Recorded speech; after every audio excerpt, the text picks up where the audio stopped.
لله رب العالمين والصلاة والسلام على سيد المرسلين وعلى آله وصحبه أجمعين. أعوذ بالله من الشيطان الرجيم. بسم الله الرحمن الرحيم. أولم ير الإنسان أنا خلقناه من نطفة فإذا هو خصيم مبين وضرب لنا مثلا ونسي خلقه قال من يحيي العظام وهي رميم قل يحييها الذي أنشأها أول مرة وهو بكل خلق عليم. الذي جعل لكم من الشجر الأخضر نارا فإذا أنتم منه توقدون. أوليس الذي خلق السماوات والأرض بقادر على أن يخلق مثلهم بلى وهو الخلاق العليم. إنما أمره إذا أراد شيئا أن يقول له كن فيكون. فسبحان الذي بيده ملكوت كل شيء وإليه ترجعون. صدق الله العظيم. معزز سامعین کرام، سورہ یاسین کی چند آیت کریمہ آپ حضرات کے سامنے تلاوت کی گئی اور یہ سورت کی آخری آیت کریمہ ہے. اس کے شان نزول کے متعلق کتابوں کے اندر ایک واقعہ لکھا ہے. اب اس واقعے کی نسبت بعض روایت کے اندر امیہ ابن خلف کی طرف ہے اور بعض روایت کے اندر اس واقعے کی نسبت عاصم بن وائل کی طرف ہے. امام بیہقی رحمۃ اللہ علیہ اپنے کتاب کے اندر جو روایت کو لائے اس میں نسبت جو ہے وہ امیہ ابن خلف کی طرف ہے اور ابن ابی حاتم رحمۃ اللہ علیہ حضرت عبداللہ ابن عباس رضی اللہ تعالیٰ عنہ سے جو روایت نقل کرتے ہیں اس کے اندر اس واقعے کی نسبت عاصم بن وائل کی طرف ہے. بات کیا ہے تو مقام برقع میں سے عاصم بن وائل نے ایک پوسیدہ ہڈی کو اٹھایا اور اس کے بعد اس نے اپنے ہاتھوں سے اس ہڈی کو بالکل ریزہ ریزہ کر دیا اور ریزہ ریزہ کرنے کے بعد نبی کریم صلی اللہ علیہ وسلم سے کہنے لگا کہ کیا اللہ تبارک و تعالیٰ اس ہڈی کو دوبارہ زندہ کریں گے، یعنی اس انسان کو دوبارہ بنائیں گے؟ یہ سوال اس نے میرے آقا و مولا محمد رسول اللہ صلی اللہ علیہ وسلم کے سامنے کیا. تو اللہ کے محبوب صلی اللہ علیہ وسلم نے فرمایا اللہ تبارک و تعالیٰ تجھے موت دے گا، تجھے دوبارہ زندہ کرے گا اور تجھے جہنم کے اندر ڈالے گا. نبی کریم صلی اللہ علیہ وسلم نے اسے جواب دیا. اس پر یہ آیت کریمہ نازل ہوئی. اب کیا ہے؟ اولم یر الانسان انا خلقناه من نطفہ. کیا انسان نہیں دیکھتا کہ ہم نے اس کو ایک نطفے سے پیدا کیا ہے، یعنی ایک پانی کے نطفے سے اللہ تبارک و تعالیٰ نے انسان کو پیدا کیا.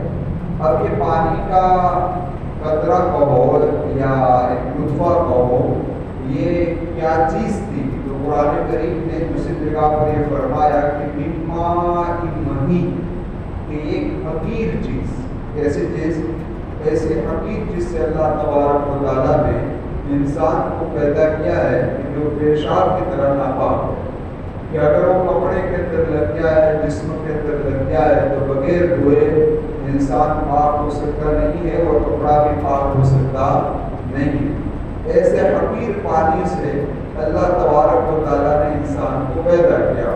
قرآن کریم میں سورہ طارق کے اندر ہے جو امام صاحب نے نماز میں پڑھی فَلْيَنْظُرِ الْإِنسَانُ مِمَّا خُلِقَ. انسان نے نہیں دیکھا کہ ہم نے اس کو کس چیز سے پیدا کیا. خُلِقَ مِن مَاءٍ دَافِقٍ، کہ ہم نے کچلتے ہوئے پانی سے اس کو پیدا کیا. یعنی اللہ تبارک و تعالیٰ نے انسان کو کس چیز سے پیدا کیا اس کا تذکرہ بیان فرمایا. اور قرآن کریم میں ایک جگہ پر اللہ تبارک و تعالیٰ فرماتے ہیں کہ ہم نے انسان کو مٹی سے بنایا پھر اس کی جو نسل چلائی ہے نا، وہ نسل کو اللہ فرماتے ہیں کہ فقیر پانی کے ذریعے سے ہم نے اس کی نسل کو چلایا۔ خیر، تو اللہ فرماتے ہیں فَإِذَا هُوَ خَصِيمٌ مُبِينٌ کہ انسان ہم پر اعتراض کر رہا ہے اور ہمارے سامنے سوال کر رہا ہے اور ہمیں یہ کہہ رہا ہے، ہم سے جھگڑ رہا ہے کہ کیا اللہ تبارک و تعالیٰ اس بوسیدہ ہڈیوں کو دوبارہ زندہ کرے گا؟ وَضَرَبَ لَنَا مَثَلًا، اور ہمارے سامنے مثال بیان کر رہا ہے وَنَسِيَ خَلْقَهُ، وہ اپنی تخلیق کو بھول گیا، یعنی اپنی پیدائش کو بھول گیا کہ ہم نے اس کو کس طریقے سے پیدا کیا، کہ وہ کوئی چیز نہیں تھی اور ایک ناپاک پانی سے ہم نے پورا وجود دے دیا، اور ایسا وجود دیا کہ پیارے کان بنائے، ناک بنایا، جسم بنایا، اور پورے اعلیٰ کو ایک اندازے کے ساتھ بنا دیا۔ جب اس روئے زمین پر تشریف لایا تو اس کی والدہ اور اس کے والد اور اس کے رشتہ دار سب اس سے پیار کرنے لگے۔ تو جو اللہ اس بات پر قادر ہے کہ وہ ایک ناپاک قطرے سے بہترین انسان بنا سکتا ہے، کیا وہ اللہ اس بات پر قادر نہیں ہے کہ ایک مرتبہ بنا دیا، اس کے بعد اگر پوشیدہ ہڈی بھی بن گیا تو اسے دوبارہ، اس لیے کہا وَنَسِيَ خَلْقَهُ، وہ اپنی تخلیق کو بھول گیا۔ قَالَ مَنْ يُحْيِي الْعِظَامَ وَهِيَ رَمِيمٌ، اور یہ کہہ رہا ہے کہ کون ان ہڈیوں کو دوبارہ زندہ کرے گا کہ جو بالکل بوسیدہ ہو چکی ہے۔ اے میرے محبوب فرما دیجئے یحیی الذی انشأها اول مرہ، اللہ وہ ذات ہے کہ وہ زندہ کرے گا، اللہ ان پوشیدہ ہڈیوں کو زندہ کرے گا جس طریقے سے اللہ تبارک و تعالیٰ نے پہلی مرتبہ ان کو پیدا کیا۔ اس طریقے سے اللہ کیا کر دے گا بھائی، وَهُوَ بِكُلِّ خَلْقٍ عَلِيمٌ، اور وہ ذات ہے کہ وہ جانتی بھی ہے اور اس نے ہر چیز کو کیا ہے، پیدا بھی کیا ہے۔ اسی لیے آپ نے ایک واقعہ سنا ہوگا، صحیح بخاری شریف کی روایت ہے کہ جس کے اندر ایک شخص نے یہ وصیت کی تھی کہ میری وفات ہو جائے تو مجھے جلا دیا جائے، اور جلانے کے بعد آدھی رات کو سمندر کے اندر بہا دیا جائے، اور آدھی رات جو بچے اس کو ایک تیز ہوا جب چلے اس کے اندر اس کو پھیلا دیا جائے تاکہ رات اڑ جائے، تاکہ رات اڑ جائے۔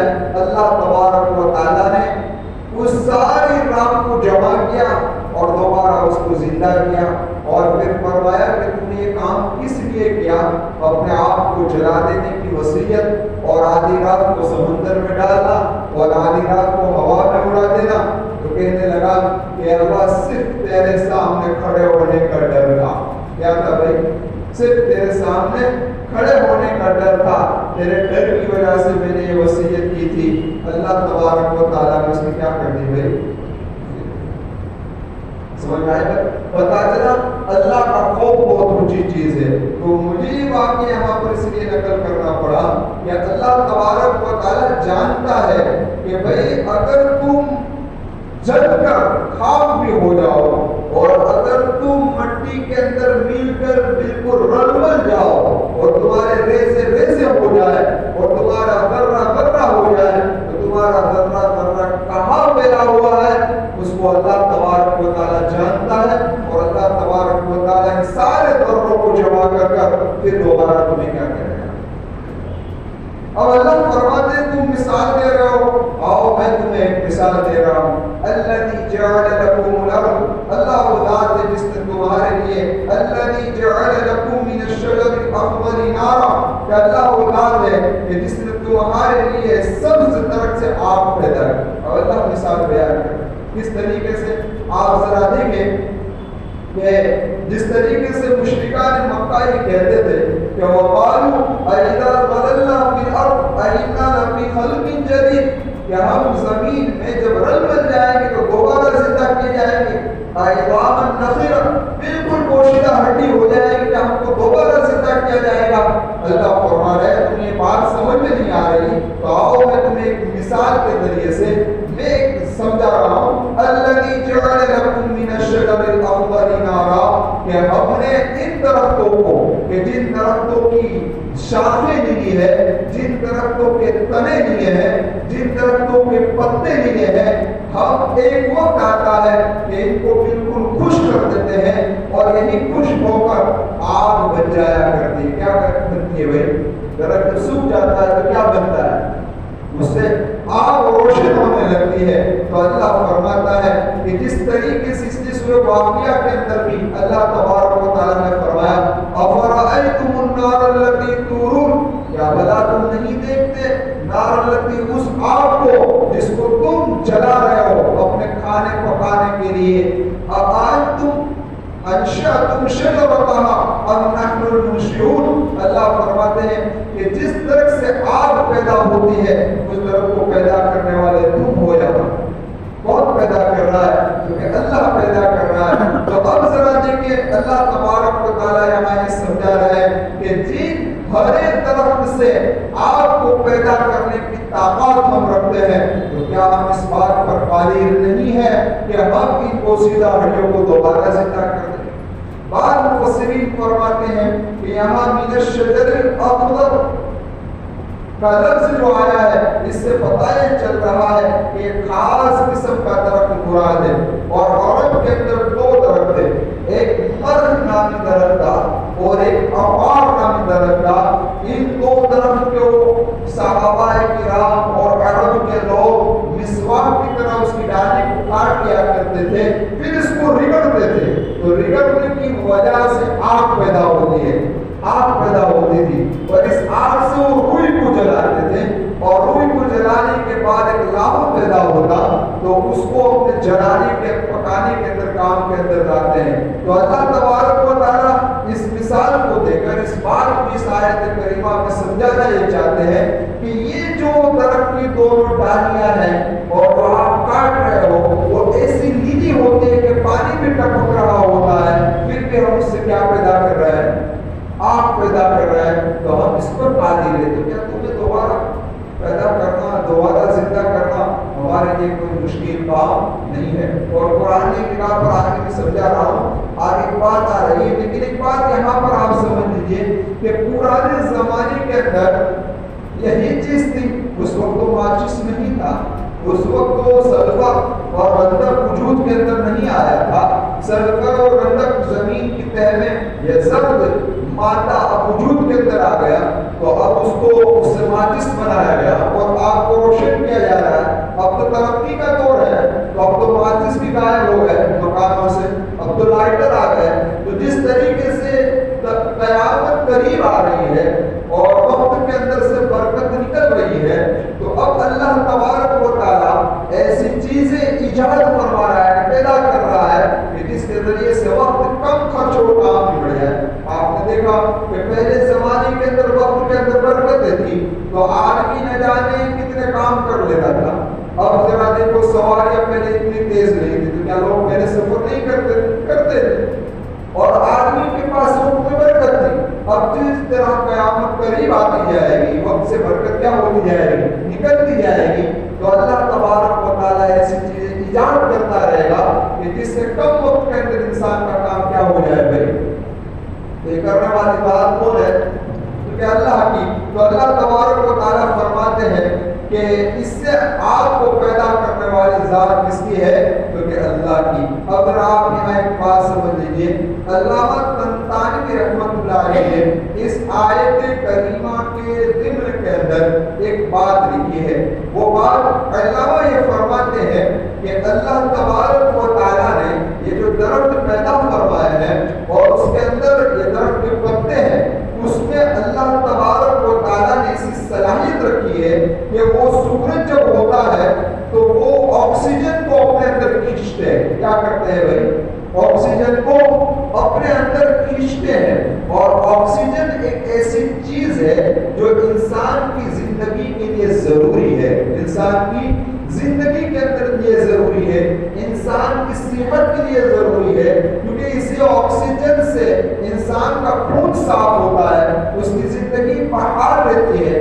آپ نے دیکھا ہوگا کہ اگر کسی آدمی کا کوئی آدمی لاغر ہو جائے بیماری کی وجہ سے اور وہ سانس لینے کی بھی طاقت نہ رکھ سکتا ہو تو اس کو مصنوعی باٹل چلایا جاتا ہے، آکسیجن دیا جاتا ہے کہ جس کی وجہ سے اس کی زندگی باقی رہے. تو اللہ تبارک و تعالیٰ نے نظام بنایا، لیکن آج آپ دیکھیں کہ ان ملونے کو ختم کیا جا رہا ہے، جس کی وجہ سے سٹی والوں کی زندگیوں میں بیماریاں بڑھ گئی، دیہات والوں کو آپ دیکھیں تو کتنے تندرست ہے، کیونکہ یہ قدرتی جو کہتے ہیں کہ یہ ونسپتی سے یہ لوگ جو آکسیجن لے رہے ہیں اس سے ان کو کیا پہنچ رہا ہے بھائی؟ فائدہ پہنچ رہا ہے، یہ صحت کے لیے مفید ہے۔ لیکن عجیب بات ہے کہ جس طریقے سے یہ درخت رات دن کے وقت آکسیجن کو اپنے اندر کھینچتے ہیں، اسی طریقے سے رات کے وقت کاربن ڈائی آکسائڈ کو یہ پھینکتے ہیں اپنے اندر سے۔ اسی لیے لکھا ہے ماہرین نے کہ رات کے وقت درخت کے نیچے نہ سویا جائے، رات کے وقت درخت کے نیچے نہ سویا جائے، کیونکہ رات کو یہ درخت جو ہوا کو پھینک رہے ہیں وہ پھینک رہے ہیں، جیسا کہ میں نے کہا اس کو یہ زہری گیس ہوتا ہے، تو اس سے حفاظت کے لیے محققین اور ماہرین منع کر رہے ہیں۔ اب ذرا دیکھیں کہ اسے آکسیجن اگر نہ ہو تو آگ کبھی لگ سکتی نہیں ہے، بغیر آکسیجن کے کبھی آگ لگ سکتی نہیں ہے۔ تو اللہ تبارک و تعالیٰ نے ان درختوں کے اندر آکسیجن کے مادے کو رکھا تاکہ آپ کا کام دے انسان کے لیے اور اپنے کام کے اندر آپ کو لائے۔ یہ کرنے والی ذات اللہ تبارک و تعالیٰ کی ہے۔ عجیب ہے جس طریقے سے اللہ تبارک و تعالیٰ نے درخت کے اندر ان دو گیسوں کو رکھا، اس طریقے سے پانی کے اندر بھی رکھا ہے۔ پانی کے اندر بھی آکسیجن ہے اور پانی کے اندر ہائیڈروجن بھی ہے۔ کیا ہے بھائی؟ ہائیڈروجن بھی ہے۔ تو یہ رکھنے والی ذات کس کی ہے؟ اللہ کی ہے۔ اب ذرا دیکھیں کہ آگ لگ رہی ہے تو آگ کو بجھانے کے لیے پانی ہی کام آ رہا ہے، پانی ہی کام آ رہا ہے۔ تو اللہ تبارک و تعالیٰ اپنے قدرت کو سمجھا رہے ہیں کہ ہم اس چیز پر قادر ہے، تو کیا ہم اس چیز پر قادر نہیں ہے کہ ہم تمہیں دوبارہ پیدا کریں؟ اب آگے فرمایا اَوَلَيْسَ الَّذِي خَلَقَ السَّمَاوَاتِ وَالْأَرْضَ بِقَادِرٍ عَلَىٰ يَخْلُقَ مِثْلَهُم، کہ اللہ وہ ذات ہے جس نے آسمان اور زمین کو پیدا کیا، کیا یہ اس بات پر قادر نہیں ہے کہ وہ انہی کے مثل ان جیسا ان کو دوبارہ پیدا کر دے؟ اس نے قرآن کریم نے ایک جگہ پر فرمایا ہے لَخَلْقُ السَّمَاوَاتِ وَالْأَرْضِ أَكْبَرُ مِنْ خَلْقِ النَّاسِ، کہ اللہ تبارک و تعالیٰ کے نزدیک آسمان و زمین کا پیدا کرنا یہ انسان کے پیدا کرنے سے زیادہ بھاری ہے۔ یعنی کہ انسان کا پیدا کرنا تو معمولی ہے، آسمان و زمین کا پیدا کرنا اس سے بہت بڑی چیز ہے۔ سمجھ آئے بات؟ تو جو اللہ آسمان کو پیدا کر سکتا ہے، جو اللہ زمین کو پیدا کر سکتا ہے، کیا وہ انسان کو دوبارہ پیدا کر سکتا ہے؟ اصل یہ بات سمجھانی تھی، وہ اللہ العلیم ہے کہ تمہارے ریزے کہاں پھر رہے اور تم کہاں گھوم رہے، تمہاری پیدائش بھی تو اسی طریقے سے ہوئی تھی، پیدائش بھی تو انسان کی اسی طریقے سے ہوئی تھی، جو اناج کھایا وہ مختلف جگہ پر پھیلا ہوا تھا، تمہارے گھر پر پہنچایا کس نے؟ اللہ نے پہنچایا، اور پھر اس اناج کو خون بنایا کس نے؟ اور اس خون کا نطفہ بنایا کس نے؟ جس طریقے سے تم کائنات کے اندر پھیلے ہوئے تھے اور اللہ نے اکٹھا کر تمہارے گھر پر پہنچایا اور تمہارے والد اور تمہاری والدہ کی غذا بنائی اور پھر خون بنا، پھر نطفہ بنا، اسی نطفے سے اللہ نے تمہیں وجود دیا۔ تو اگر مرنے کے بعد تم دوبارہ بکھر بھی جاؤ تو جس طریقے سے اس نے پہلی مرتبہ تمہیں جمع کیا، دوسری مرتبہ بھی جمع کرنے میں کیا ہے؟ فرمایا انما امره اذا اراد شيئا ان يقول له كن فيكون، جب اللہ تبارک و تعالیٰ کسی چیز کا ارادہ کرتا ہے تو کہتا ہے کہ ہو جائے تو کیا ہو جاتی ہے۔ اب ذرا دیکھو اس آیت کریمہ کا مطلب یہ ہے کہ انسان جب کوئی چیز کو بناتا ہے تو پہلے اس کا مادے کا ہونا ضروری، ایک بات۔ دوسری بات کہ اس کے لیے کاریگر کا ہونا ضروری، کاریگر ہو، مادہ ہو، پھر ایک وقت لگتا ہے، پھر اس وقت کے لگنے کے بعد کوئی چیز بنتی ہے۔ لیکن اللہ تبارک و تعالیٰ کسی چیز کو پیدا کرنا چاہے تو اس کو مادے کی ضرورت نہیں ہے، رو مٹیریل کی اس کو ضرورت نہیں ہے۔ سمجھ آئے گا؟ کسی کاریگر کی ضرورت نہیں ہے، کسی مدد کی ضرورت نہیں ہے، بلکہ وہ ارادہ کرے تو وہ چیز وجود کے اندر آ جاتی ہے۔ اب اللہ حکمتاً و مصلحتاً کسی چیز کو فوراً پیدا کر دیتا ہے اور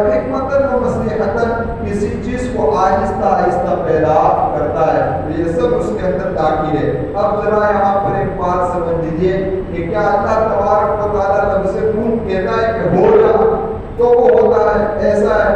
یہ ایک تعبیر ہے۔ کیا ہے بھائی؟ یہ ایک تعبیر ہے، ورنہ اللہ لفظ کن کے کہنے کا بھی محتاج نہیں، اسے کن کہنے کی ضرورت نہیں ہے۔ اب ذرا دیکھیے کہ اگر تھوڑی دیر کے لیے مان لیا جائے کہ اللہ لفظ کن کا ہے تو چیز وجود کے اندر آتی ہے، تو کن کے ہو جا تو اس کو کہا جائے گا نا کہ سامنے کوئی چیز ہو مٹیریل ہو تو اسے کہا جائے کہ ہو جا تو وہ ہو جائے۔ یہاں تو کوئی چیز ہے ہی نہیں، یہاں تو کوئی چیز ہے ہی نہیں، لیکن علماء نے اس کا جواب یہ دیا ہے کہ اللہ کے علم میں تو ہے، اس لیے اللہ کے علم میں جو چیز ہے اس کو مخاطب ہو کر کہہ رہا ہے کن ہو جا تو ہو جائے۔ لیکن ایک بات صاف ہے کہ اللہ لفظ کن کہنے کا بھی محتاج نہیں ہے، یہ ایک تعبیر ہے کہ سمجھانے کے لیے اللہ جب کسی چیز کا ارادہ کرتا ہے تو وہ چیز وجود کے اندر آ جاتی ہے۔ وَسُبْحَانَ الَّذِي بِيَدِهِ مَلَكُوتُ كُلِّ شَيْءٍ وَإِلَيْهِ تُرْجَعُونَ۔ پاک ہے وہ ذات کہ جس کی دشت قدرت کے اندر ملکوت کہتے ہیں بادشاہی کو، اقتدار، کہ اس کو ہر چیز پر کامل اقتدار حاصل ہے۔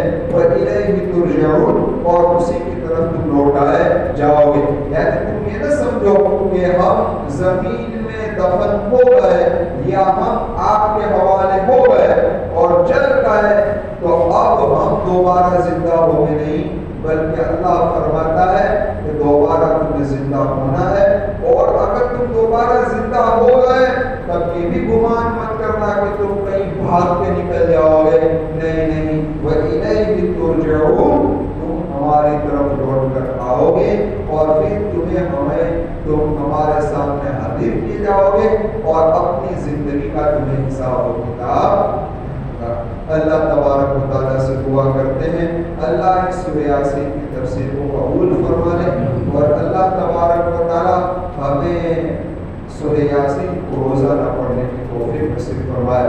تو اللہ ہی کے فضل سے یہ سورہ یاسین کی تفسیر مکمل ہوئی، اور آئندہ منگل کو تفسیر نہیں ہوگی، اور انشاءاللہ اس کے بعد والے منگل کو سورہ حجرات کی تفسیر شروع کریں گے انشاءاللہ۔ اللہ وہ بھی آسان فرمائے، قبول فرمائے، ہماری مدد و نصرت فرمائے، آمین۔ وآخر دعوانا ان الحمدللہ رب العالمین۔ سبحان اللہ وبحمدہ، سبحانک اللہم وبحمدک، ونشہد ان لا الہ الا انت